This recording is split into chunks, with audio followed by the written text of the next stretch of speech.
ধন্যবাদ সাদিয়া। ঘটনাটা ২০১৯ সালের এবং খুব নির্মম হত্যাকাণ্ড ছিল এটি। নুসরাত জাহান রাফি হত্যাকাণ্ড, যেটা ফেনীর সোনাগাছি এলাকায়।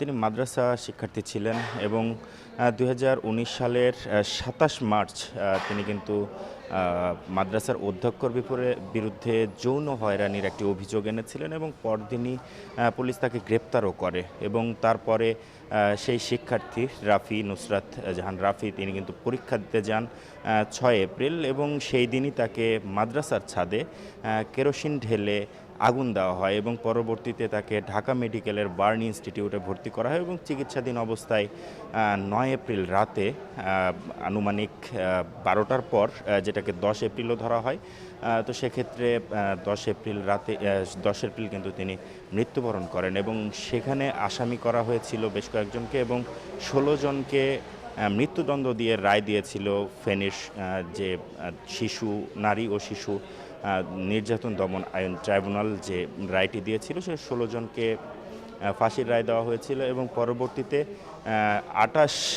২৯ অক্টোবর কিন্তু এইটার বিরুদ্ধে যে ২৪ জনকে যে ফাঁসি দেওয়া হয়েছিল, তারপরে ২৯ অক্টোবর হাইকোর্টের সংশ্লিষ্ট শাখায় সেটার ডেথ রেফারেন্স আসে এবং তারপরে দীর্ঘ একটি সময় চলে যায়।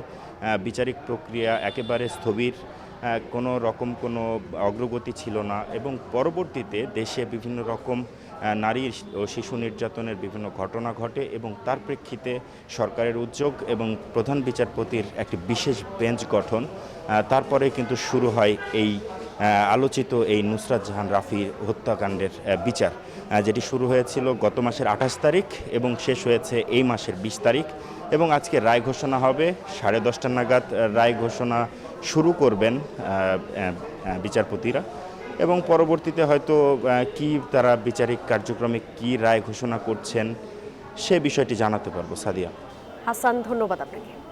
পদ্মা সেতু, মেট্রো রেল এবং এলিভেটেড এক্সপ্রেসওয়ে নির্মাণের গর্বিত অংশীদার বসুন্ধরা সিমেন্ট।